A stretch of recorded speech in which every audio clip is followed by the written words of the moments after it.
Good morning, folks. Just for your planning purposes, we have several members who are stuck on Interstate 96, so it will be at least 10 to 15 minutes before we get started.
Thank you. The House Judiciary Committee will come to order. Madam Clerk, will you please call the roll? Chair Breen. Present. Representatives Edwards. Carter. Pope. Here. Arbit. Here. Devendorf. Here. Hoskins. Here. Cerniglu. Here. Fink. Here. Wenzel. Here. Wozniak. Here. Hauptman. Johnson. Here. Madam Chair, you have 10 members present. You do have a quorum. Thank you, Madam Clerk. I have a motion from Representative Hope to approve and adopt the meeting from March 8th in the morning. Thank you. And I also have a motion from Representative Hoskins to approve and adopt the minutes from the meeting that we had in the afternoon of March 8th. Thank you.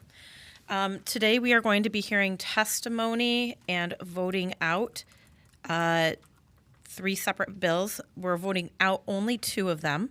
So we have on House Bill number 4021 from Representative Vanderwall.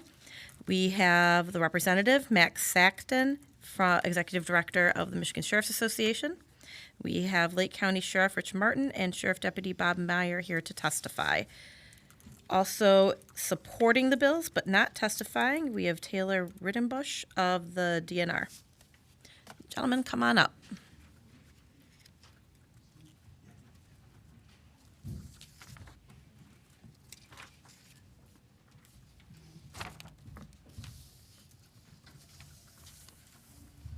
Hello and welcome. Representative Vanderwall, tell us about your bill. Madam Chair, thank you again for the opportunity. Committee, thank you very much for allowing us to be here today. I'll speak briefly to the bill, and then I'll turn it over to the experts to finish testimony, and then we'll be glad to answer any questions. So again, thank you, Madam Chair and members of the committee. I'm joined by Sheriff Rich Martin from Lake County, who is on the board of directors for the Michigan Sheriff's Association. I'm also joined by Sergeant Bob Myers, one of the Sheriff Martin's deputies, as well as Matt Saxton, a representative from the Sheriff's Association. The idea for House Bill 4021 came to us from Sheriff in my area. As we all know, rural sheriff's office face the same staffing issues that exist across our state. Our sheriff is having trouble hiring individuals to take ORV shifts, and with the ORV season around the corner, House Bill 4021 was created to help that issue. Currently, ORV laws can only be enforced by licensed Michigan police officers, meaning that they must undergo a 17-week training course and be certified by the state of Michigan. Rural law enforcement is having trouble hiring enough people to take ORV shifts. Even former sheriff deputies cannot take these shifts unless they are licensed state police officers despite years of experience. The language of the bill would bring ORV enforcement into line with snowmobile and marine enforcement by allowing counties to designate peace officers to enforce ORV laws according to the bill. A peace officer would have to undergo 40 hours of specific training by the sheriff in order to do this process that already exists for snowmobiles, and this would simply mirror that. This is common sense legislation that will take steps towards making our recreational trails safer place to enjoy. Last year, this bill passed through the Senate unanimously, passed through this very committee unanimously, and I hope that we can get this done again this year. And now I will turn things over to Sheriff Martin, and we'll allow him to speak. And as I said, we'd be glad to answer any questions. Again, thank you for the opportunity to be. Sheriff Martin. Well, thank you for having me testify today. I agree with you, sir. Can you push the red button at the base there? Thank you. This is all new to me, and I'm a slower, I guess. Okay, is that better? Okay. So thank you for giving me the opportunity to testify today in front of the committee. So I don't know if you guys are familiar with Lake County. Lake County is where Baldwin is. Everybody has property in Lake County or knows somebody that has property in Lake County. So it's a big recreational area where We have 12,000 residents year-round, but on the weekends, we could have 30 to 40,000 residents. I always say Lake County is the unofficial ORV capital of the Lower Peninsula. So as you can see, we have designated trail systems that we have, people utilize on the weekends quite heavily, and it seems like it's been growing significantly over the past several years. It's that as we don't have as many people wanting to get into law enforcement, we have the influx of people riding our trails or visiting Lake County has been probably doubled in the last 3 years. And not just, when I grew up, we had three-wheelers, and I think you guys can remember driving the old three-wheelers, which apparently weren't that safe at the time. And now everybody went from quads, and now they're driving side-by-sides, and it's just been very busy with what we have to do. So with that being said, it's hard to get people that want to get into law enforcement, and it's even more difficult to get part-timers that want to do law enforcement. So basically what this bill is proposing is something similar to what we do with Marine Patrol deputies and snowmobile deputies, where they basically, under the act, they go through X amount of training, and then they have limited police authority to go out and do that. That's basically what we're asking now, is that we would be able to hire people, go through the training, but they wouldn't have to be MCO certified officers. And this is what we do all the time in Lake County. Like, say, for Marine Patrol, 2 years ago I hired 4 that were not just people that, from different areas, but they actually live locally. And so we can hire local people. They can be an extra job. They can work that part-time position. I'm not having the difficulty of trying to get people to come up there and do that. The need is there. The enforcement need is there. The safety factor is there, that we have to have people out there. Currently, I have a recreation sergeant, Sergeant Myers, who's in charge of all of Marine Patrol, snowmobile, and ORV, but generally I have maybe 1 or 2 part-timers on the weekends, and it's been so busy that myself has had to go out on Saturdays to go out and do patrol, because we've had that influx of all of that. So there's several things that would be beneficial for that. It would increase the number of applicants that we could pick from the community, and we like to hire from the community. We like to keep people in-house. We can also use the deputies that are currently assigned to Marine Patrol and snowmobile. So in essence, we would be able to create a recreational deputy position where we have someone that we could send through the snowmobile training, the ORV training, and the Marine training, and then we would have somebody that would be able to do all 3 facets of that and make it easier. So one thing that we would be able to do too is that we're kind of, I would say, the ad hoc experts when it comes to ORV enforcement in Lake County. That, like say in Ottawa County, where they run a Marine Academy every year for Marine deputies, something that we would probably consider is running an ORV Academy similar to that they do for Marine Patrol. So it's something that definitely is a need. It's something that we have to provide a service. We have all of the trails, we have all the recreation, we have all the extra people, but the ability to actually hire people to do it that are certified is just very limited this time. So, and I don't want to have to be working every Saturday myself. That was a joke. But thank you, I appreciate that. But it definitely is a need. So I'd like to have my sergeant here give a little bit of statistics and give his take on this. Yeah, just real short. Sheriff covered it all. I also thank you for allowing us to testify today. This is the first time, so if I wouldn't say I'm kind of excited to be here, I'm going to say I'm excited to be here. So I appreciate you allowing me to come and speak today. Some quick stats. Try and keep it exciting, because they are stats. So Lake County Trails, we have 276 miles of trails. We have hundreds of miles of state and federal roads, and last year we get an ORV grant from the DNR. There are specific criteria to that grant. Some of that puts us in a little bit of a jam as far as being able to use. We can't really use certified road deputies to come and help out on the ORV because of contracts. In order to pay them overtime, they have to work 40 hours in the grant. So it's not really possible. So that really limits our pool. So then we're forced to do the hiring outside, which the sheriff has already said, and kind of give you an idea of how important numbers are having enough sheriff's deputies to be out there. Is last year our department alone made 3,877 contacts on our trails for that DNR grant on DNR time. All agencies in Lake County responded to 36 accidents in our county for ORV accidents, either on the trails or on the roadway. The ultimate goal here for us is to be able to have the people out there. We want to make it safe. We want to lower some of these accidents. And clearly it has been proven in my 21 years of experience of being out there, just being seen is very big. So if we can get, instead of 2, 3, or 4, with 276 miles of trails, they are loops, so it's important that we can be in different areas and be seen. As far as statewide goes, still as far as Lake County goes, we can see anywhere from 500 to 2,000 on a weekend, on a busy Saturday that can come and visit our area. So the numbers are definitely there with this growth in the last few years, especially as a side-by-side, as the sheriff said. Michigan did sell over 30,000 ORV permits last year. So there's plenty of them out there.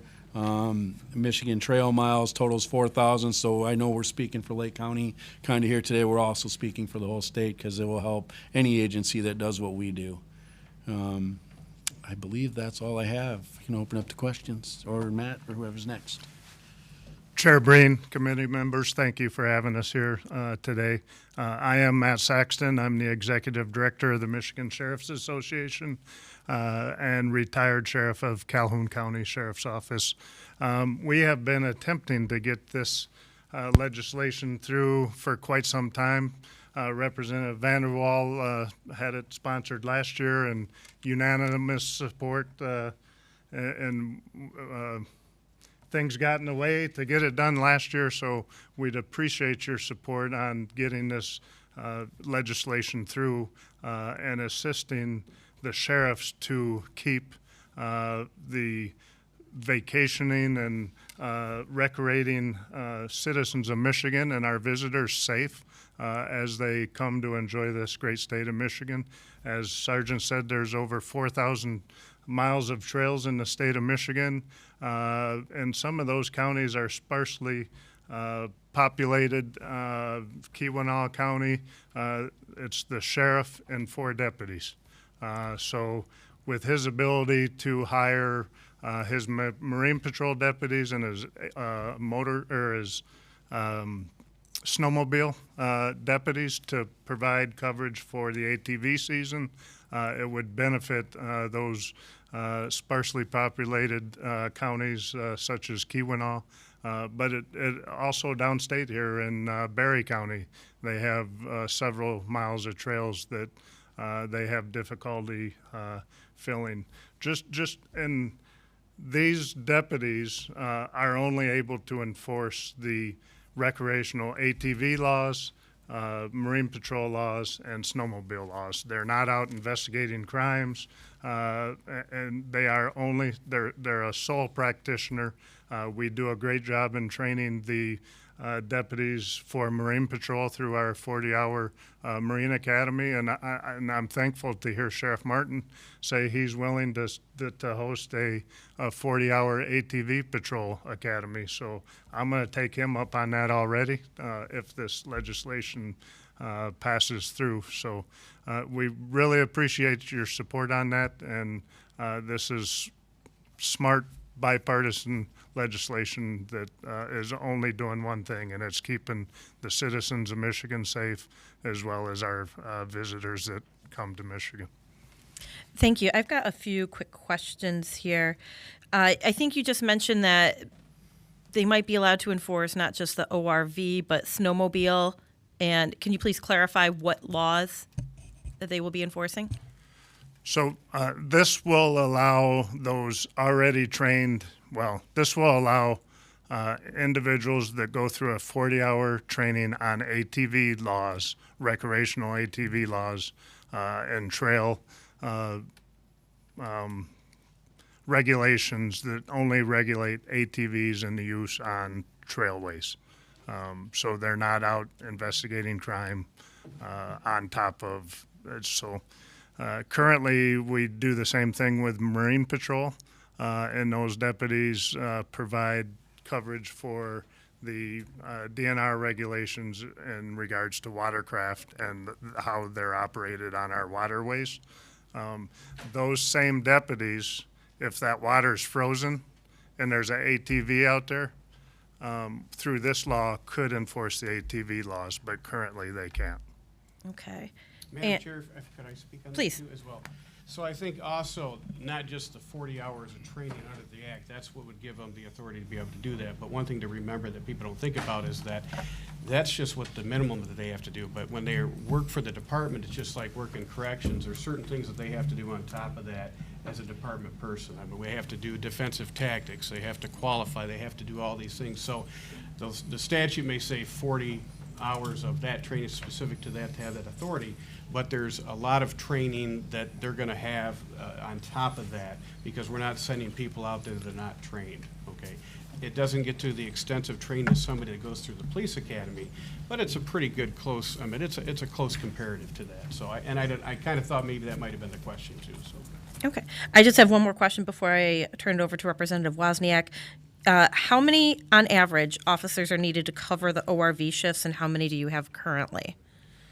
I can answer that. So basically, our hours are totally dependent on our grant, and we get a very sizable grant, so we do pretty well. So as far as sometimes we run a little short with that. So as far as how many hours, I apologize for not having that on my stats.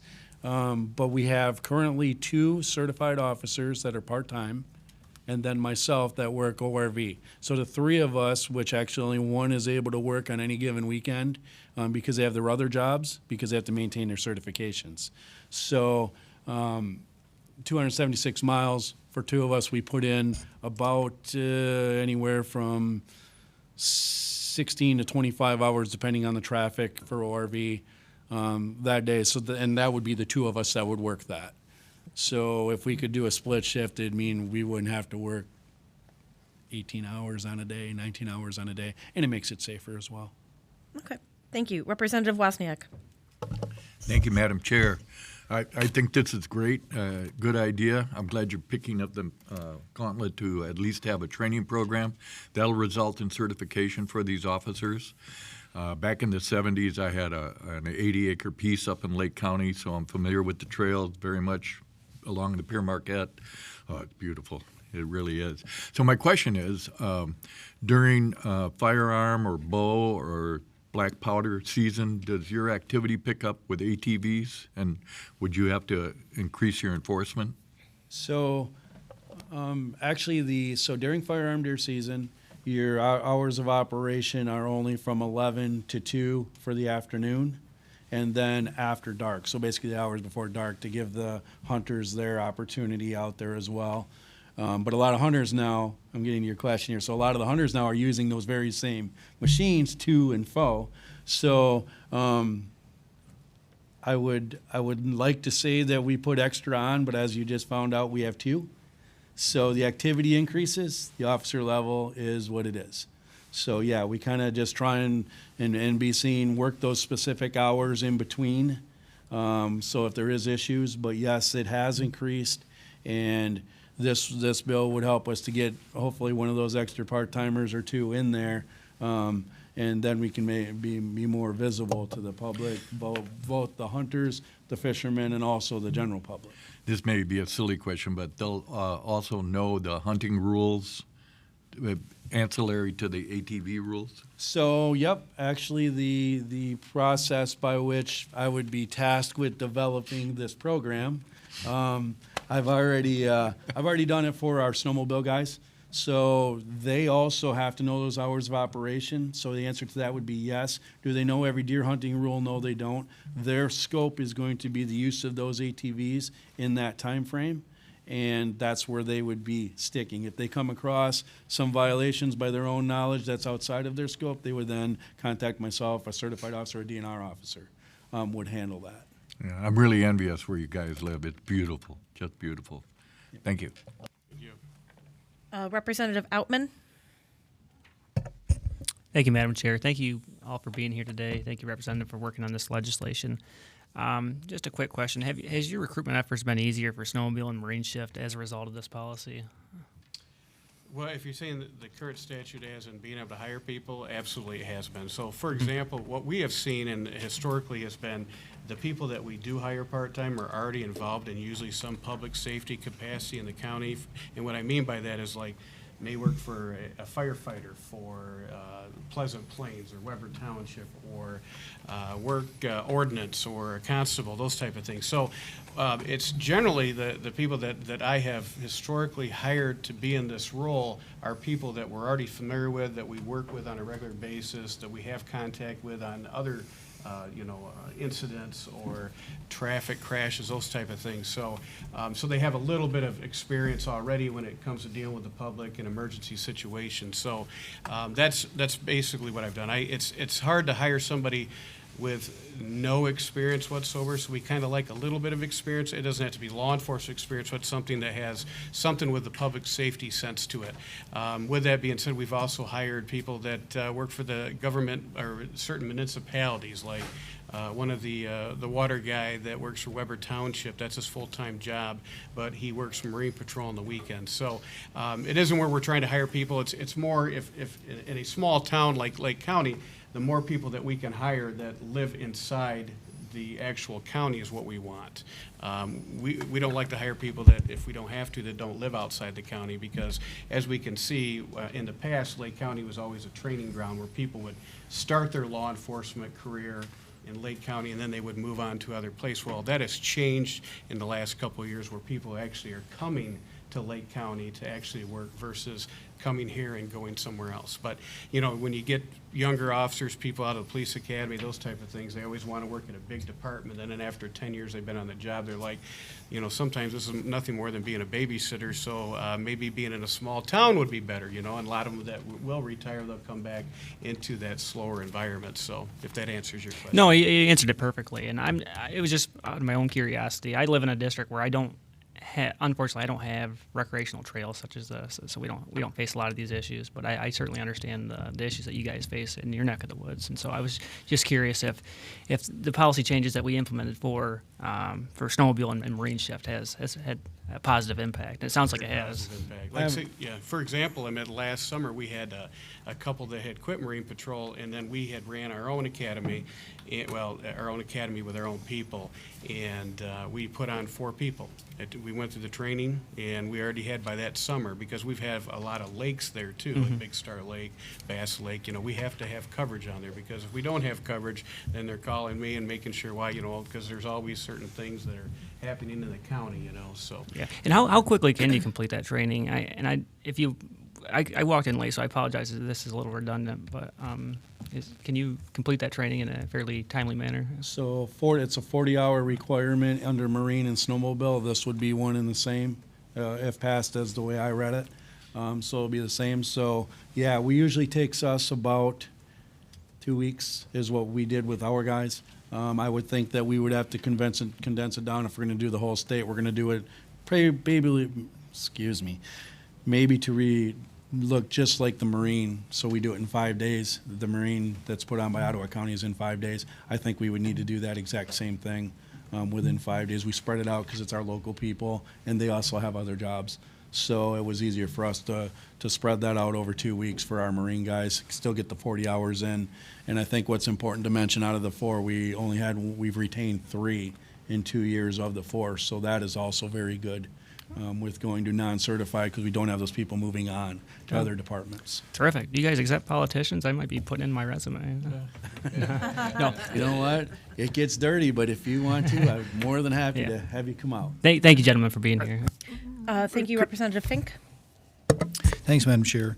So I live in a county, I should say my dad started out at Washington County as a Marine deputy and then went on to a full career here. So the continuity of having a person do, the summertime or the seasonal work and then having a career as a law enforcement officer, something that my own family experienced. And so the value of kind of having this as a potential, entry into a field that I know is suffering from major recruitment problems. across the state, I mean, the state police come to us and tell us that they're having recruitment problems. And, I think as you get to smaller and smaller departments, that problem is just exacerbated to the point that last year the Hillsdale City chief told me that a posting that he would have expected 100 applicants for a decade ago, he had 0 for in the first week last year. So it's a severe issue, and I'm glad to be entertaining a possible way of getting more people sort of their first foot in the door. But the question I have that I think, like Representative Alman, I don't have any of these trails in my district. I don't think that we would be affected by it. But we are affected not only by the shortage in recruitment, but just the small number of deputies that counties my size, the size of the counties in my district, can afford. And those counties have about 3.5 times the population of Lake County.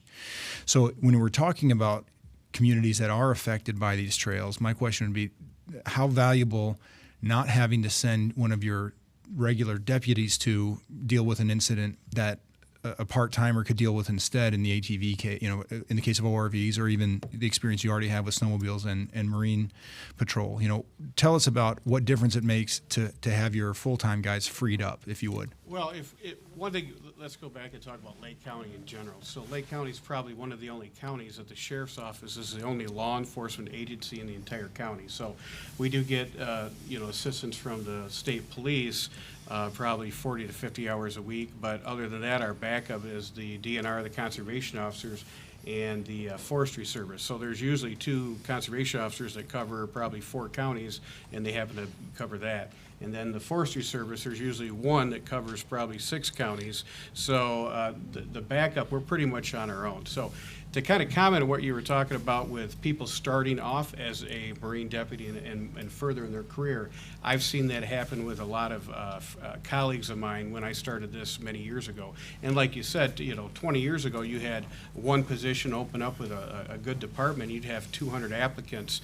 The last time we hired somebody, we got probably 2 applicants, and these were both individuals that had problems with other departments, and we don't want to have to hire people that have had problems with other departments. So it can be used as a stepping stone, and what we have implemented last year is that we're actually sponsoring people to go through the police academy. So, and when we do sponsor people to go to the police academy, we will select them who are already employees of the department. For example, if they're a reserve deputy, a Marine deputy, courthouse security, corrections, we already know they're a good employee. We already know that they show up on time. All we have to do is add that additional training, and this is one of those things that we do.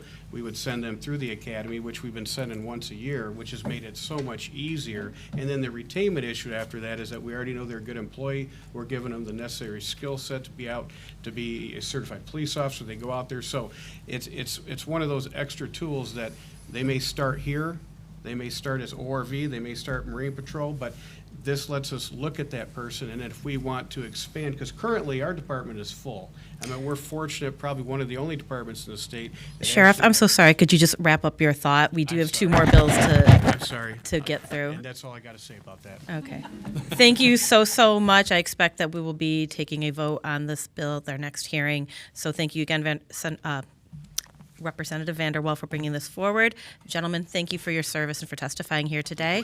We are now moving on to Senate Bill 2. We have Senator Geis here to testify, along with Dr. Sarah Wallet and Marissa Kovach.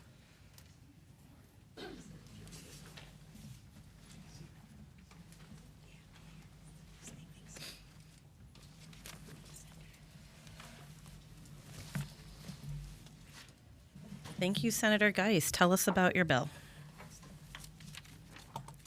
Thank you, Representative. It's so strange to be back over in the Hob. Thank you, Madam Chair and the members of the House Standing Committee on Judiciary. Today, I testify in support of my bill, Senate B2, to repeal the nearly century-old anti-contraception, anti-reproductive health care law still in our books. In conjunction with the bill to repeal the 1931 laws that punitively target abortion specifically and respond to the will of the people, passing Proposition 3 in November 2022, this bill, Senate B2, specifically represents a years-long attempt to repeal such zombie laws. Now I need to give you all some history, backstory if you will, on this bill. The companion bills to it that have already been passed, because I am literally the only legislator in this room who was here when this bill first began.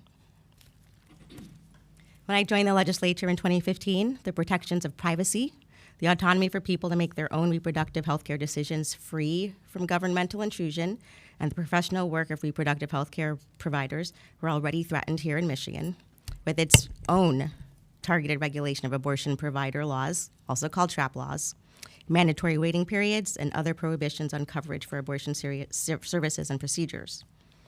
And in 2016, in Whole Woman's Health v. Hellerstedt, the U.S. Supreme Court ruled that Texas could not put restrictions on the delivery of abortion services which place an undue burden on a person. Roe was protected. And even within an environment of added barriers to abortion access in Michigan, even as court cases nationally traveled the court system to the U.S. Supreme Court, the prevailing wisdom was that Roe was protected. There were some of us, however, who questioned how protected it would remain, and if laws still on our books, despite being rendered mute by the 1973 Roe v. Wade decision, could be awakened should Roe fall, because another case working its way through the courts, Whole Woman's Health v. Jackson, still posed a threat. And here in Michigan, the first 1931 zombie law repeal bill was introduced in 2018. I should know, I wrote it. It never received a hearing, and it's the one before you now. Because we were still in the age of Roe will be protected, my legislative team and I decided that perhaps in a space where Roe was allegedly safe, but the Michigan legislature was increasingly hostile to abortion, that perhaps, just perhaps, the opening salvo could lay with repealing the law that prohibits contraception and stifles free speech and communications. Surely, the majority at the time could get behind repealing the very thing that, when used properly, is most effective at preventing abortions. Certainly, the party of free speech would have a keen interest in repealing a law that in itself stifles communicating about reproductive health. Clearly, they did not. In 2019, at the start of the 100th legislature, and as Whole Woman's Health v. Jackson continued the path to the U.S. Supreme Court, I was joined by 3 Senate colleagues to introduce an even more detailed repeal package. A similar package was introduced in this chamber. And of course, in a legislative climate hostile to abortion and sound reproductive health writ large, neither package received hearings. At the beginning of the 101st legislature in the Senate, undaunted, we reintroduced this same package, despite our House counterparts deciding to wait, and despite knowing that a reintroduction risked a repeat of history of marked silence. We knew it was at stake if we didn't. We knew the cost of doing nothing. December 10th, that very same year, the U.S. Supreme Court rendered its decision in Whole Woman's Health v. Jackson, upholding a Texas 6-week abortion ban. That decision clearly weakened Roe and the protections it held for individual privacy and the autonomy for people to make their own reproductive health care decisions free from governmental intrusion. The 9-decade-old anti-abortion zombie laws here now posed an even greater threat to Michiganders. And while Whole Woman's Health v. Jackson traveled to the U.S. Supreme Court, so was Dobbs v. Jackson's Women's Health. And on June 24th, 2022, the country saw and felt viscerally how that ruling struck down Roe and how it effectively awakened previously dormant 1931 anti-reproductive health care laws here. Michiganders spoke with great clarity in November of 22, and it is incumbent upon us to fulfill the will of the people and repeal all of these anti-abortion, anti-contraception, anti-reproductive health care laws still in our books. The people demand it, and I hope that we will continue to do the will of the people and that we will swiftly pass SB 2. And I will turn it over to Dr. Wallet. Thank you. Thank you. My name is Dr. Sarah Wallet. I am the Chief Medical Operating Officer for Planned Parenthood of Michigan. I'm a physician, an obstetrician gynecologist, and a proud provider of sexual and reproductive health care, including abortion and contraception. I'm here in support of Senate Bill 2, which would repeal part of the 1931 Penal Code related to distribution of health care information. Each day I have the honor of providing essential reproductive and sexual health care to patients across the state of Michigan. and to patients who have traveled to Michigan from across the country to reach me. I should be in a health center caring for my patients today, but once again, I am here asking you to do what lawmakers should have done decades ago. Remove outdated language from the Michigan Penal Code so that I can provide information and health care to my patients without fear of penalty. I'm a physician, and as outlined by the American Medical Association in their Code of Ethics, withholding medical information from patients without their knowledge or consent is ethically unacceptable. Information on health should be readily available and accessible to all, and no healthcare provider should fear sharing any information about any health condition because of outdated laws explicitly designed to limit healthcare options and information from people capable of pregnancy. The penal code we were talking about today was codified in Michigan almost 100 years ago, was based on misogyny, and the language does not reflect our current understanding of health, wellness, medical facts, or medical ethics and norms as they are understood today. Abortion and contraception are essential, life-saving, and life-affirming healthcare. All healthcare providers learn about them as part of their training. It is an established, essential part of healthcare as defined by the World Health Organization and by all leading medical organizations. They are incredibly common and normal. 1 in 4 pregnant, capable people will have an abortion by the age of 45. At any given time, more than 2/3 of women are using a form of contraception, and in their lifetime, more than 99% of women will use a form of contraception. And the language of this penal code is incredibly broad. It talks about recipes or prescriptions for the cure of chronic female complaints or private diseases. That isn't clinical or medical language that I can understand. What's included in that? Does it limit my ability to talk to patients not just about abortion and contraception, but also sexually transmitted infections, endometriosis, pelvic prolapse, and other things they seek my medical care for? And let's be clear, people today in 2023 don't get health information through the mail or in advertisements.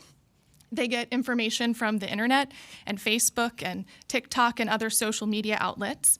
And it is essential that all people can rely on their healthcare providers to answer questions, provide accurate information, and build upon the information they have received from other sources. Laws that specifically dictate or limit what physicians discuss during healthcare encounters undermine the patient-physician relationship. Physicians must have the ability to speak freely and confidentially, to provide patients with factual information related to their health, to fully answer their patients' questions, and to advise them on the course of best care without fear of penalty. I have spent the past year in litigation fighting to protect my patients' right to determine their own reproductive futures, and to ensure physicians like myself are not jailed for doing our jobs.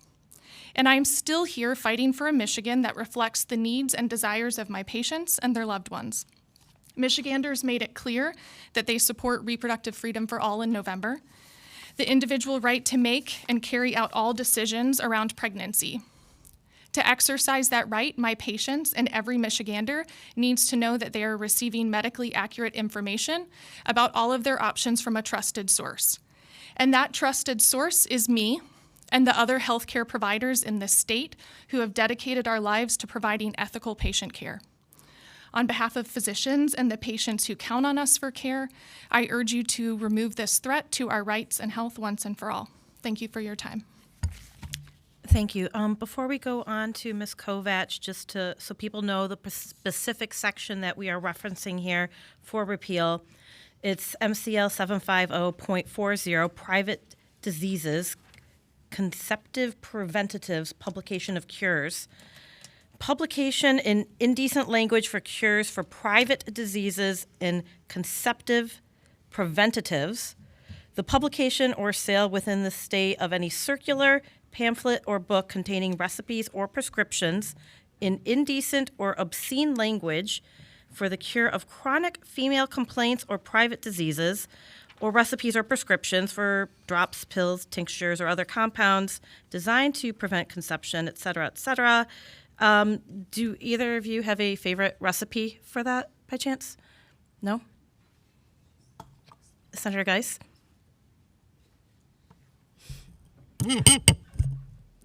It probably would not be appropriate.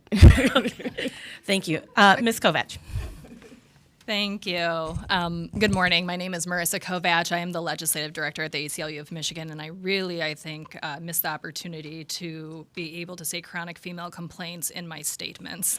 So I echo everything that Senator Geis and Dr. Wallet have shared. So I will paraphrase and add some additional points as well. So laws such as these are known as Comstock laws or gag laws, and they gained popularity in the late 1800s. They were consistently used to suppress information about reproductive health care and contraception. This law is a clear violation of the First Amendment, our right to privacy, and it's been unenforceable at least since Griswold v. Connecticut was decided in 1965. The federal government abolished their Comstock law regarding abortion and contraception in 1971, so Michigan is really an outlier with this dangerous zombie law that is still on the books. There were also subsequent Supreme Court decisions that have reaffirmed that government censorship of speech such as this is unconstitutional. And this law, as was pointed out, is filled with archaic language that could have really far-reaching consequences if it were ever to be enforced, making a crime out of the distribution of any information related to contraception, abortion, other forms of reproductive health care. But not only is the law blatantly unconstitutional, it's also unpopular and out of step with the vast majority of Michiganders. 90% of Michiganders support the right to be able to use or refuse birth control. And this is also a public health issue, as has been pointed out. Birth control, contraception, abortion literally can save lives. It can prevent unintended pregnancies, and it promotes better health. So distribution of information about reproductive health care is so critical. So with that, thank you very much, Madam Chair, for taking up this bill to repeal this law from our books. I think we're happy to answer any questions. We do have to still take a vote on this bill as well as one more. So if everybody on the committee, if you have questions, please be as brief as possible. Representative Fink. Thank you, Madam Chair. I will be brief. I mean, I guess I just want to point out that the et cetera, in Chair Breen's previous question is really where the action on this is. I mean, the reason that a person, I think, would make a distinction between every piece that the chair just read and what follows in the et cetera, is that those words were or tending to produce miscarriage or abortion. I mean, so I just think we have to be clear that we're not only talking about various forms of contraception. It includes the termination of pregnancy too, which I think many people, probably most people, see as a morally distinct question from contraception. Even if the person thinks that both should be legal, I think most people would still see that as a morally distinct question. But I guess really the heart of what I'm getting at here is I just don't think it's helpful to pretend that doctors are afraid of being prosecuted under this act when we shepherdized it and no one has ever been prosecuted under this act. At least there's no court of appeals case that shows any prosecution under this act at all. So can't we just be a little more honest about what, I mean, you oppose the act because not only do you think you have the free speech concerns, which I think are worth raising, certainly for acts that were already made legal. I mean, so again, separating the question of the abortion from the contraception. Representative Fink, the question, please. Yeah, the question is, why are we pretending that doctors are afraid of something that they're absolutely not afraid of? No one believes that doctors are afraid of being prosecuted under this. No one ever has been. And under Prop 3, probably nobody could be. It used to be said that Roe was never going to fall, and that as a physician, I would be able to provide the care that my patients need without fear of penalty, and that has changed. Having outdated laws on the books, even if we think that they're unenforceable now, creates a sense of fear and uncertainty. It makes providers less likely to want to practice in a state where they feel that their patient-physician relationship is interfered in by legislators. There is real concern in the communities and what the future of reproductive health care will be. Thank you. Representative Johnson? Thank you. Yes, Senator Geis? Thank you. So a majority of Michiganders and Americans agree that access to abortion should be something that people have. So the idea that people don't want that access is patently false. And the fact that there are still things on the books that should not be on the books gives us all the more reason to remove them from from our Michigan compiled laws. That is part of why it was originally introduced back in 2018. And there's no reason to have things, even if it is unenforceable, even if it has yet to be prosecuted, doesn't mean that there isn't still, the fact that it exists on our MCLs still leaves it open for that to happen, where there's someone, a prosecutor who was so anti-abortion, so anti-reproductive health care, that they decided they wanted to prosecute someone for something that is none of their business. So that's why we need to repeal this law and pass Senate Bill 2. Thank you, Senator Geis. We are almost out of time, and we still have to take this vote as well as another one. And so, unfortunately, we're not going to be able to hear testimony from everybody. Wishing to oppose the bills, Genevieve Marnan from Right to Life of Michigan and Rebecca Master from the Michigan Catholic Conference, as well as Stephanie Cruz from Heritage Action. My apologies that there's no time to take testimony, but your opposition is certainly going to be recorded in the minutes. And with that, I'm going to take a motion to report Senate Bill 2 with recommendation from Representative Hope. Madam Clerk, please call the vote. Chair Breen. Yes. Representatives Edwards. Yes. Carter. Yes. Hope. Yes. Arbit. Yes. Devendorf. Yes.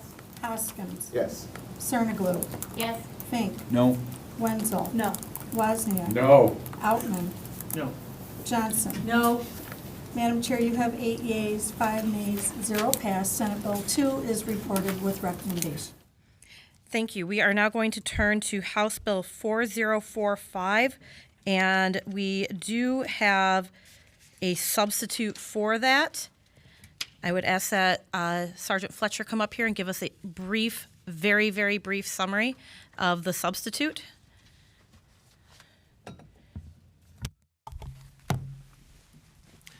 Good morning. Thank you, Chair Breen. Following our discussion a few weeks ago on House Bill 4045, we did work with MAJ, the Michigan Association for Justice, and we were very happy to adopt the language that they had requested. Really what that is doing is, if you look at Section 10, it is just cleaning up that language. There would be certain organizations that would not be required to do a background check through here. So Section 10 in the substitute H1 is saying that this act neither creates the duties or obligations for a qualified entity to do the check, and that also does not relieve them of any liability for doing so. And then the second portion of that was, again, touching on the liability of, as long as an actor on behalf of the state police or of the state is doing so in a timely manner in accordance with this statute, that they are not liable as well. And that was a brief substitute amendment there. Thank you. And as to my understanding, there were some concerns regarding a directive to the state. This is not creating a background check system for the entire state. Is that correct? That is correct. And the directive, that was directed only to state departments and not to other qualified entities. Is that correct? That is also correct. Okay. Thank you, Sergeant. Thank you. We also have a card in support of House Bill 4045 from Stephanie Johnson from the Michigan Association of Chiefs of Police.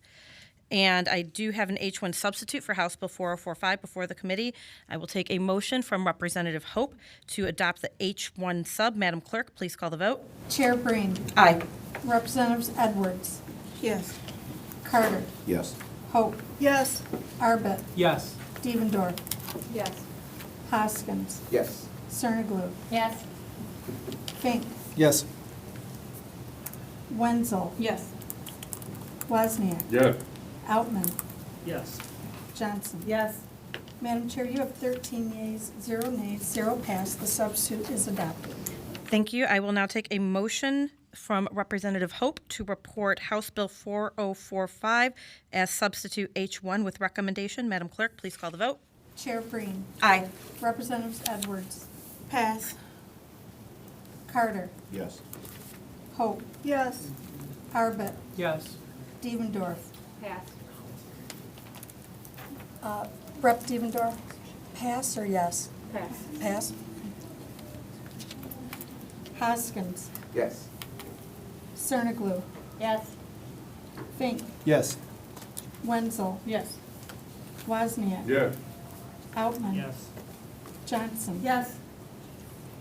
Madam Chair, you have 11 yeas, 0 nays, 2 pass. Senate, or House Bill 4045 is reported with recommendation as substitute H1. Thank you, Madam Clerk. Seeing as we have no absent members and no more business before the committee, we stand adjourned. Thank you.